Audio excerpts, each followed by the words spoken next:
Hello everyone, welcome back to the channel. If your LG washer keeps showing 7 minutes remaining and doesn't seem to finish the cycle, you are not alone. This issue is commonly caused by drainage delays, load imbalance, excessive surge, or temporary control board glitches. When the LG washer cannot complete a specific stage properly, it may continue extending the cycle and remain stuck at the same time display.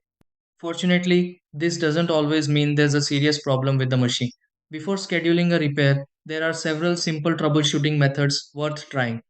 In this video, I'll guide you through several easy steps that may help fix an LG washer that is stuck on 7 minutes. Try these. Step 1. Pause the LG washer and make sure the laundry load is evenly distributed. Step 2. Inspect the drain hose connected to the LG washer for restrictions or kinks. Step 3. Unplug the LG washer and leave it without power for several minutes. Step 4. Restore power to the LG washer and select a rinse and spin cycle. Step 5. Avoid using excessive detergent in the LG washer, which can delay cycle completion.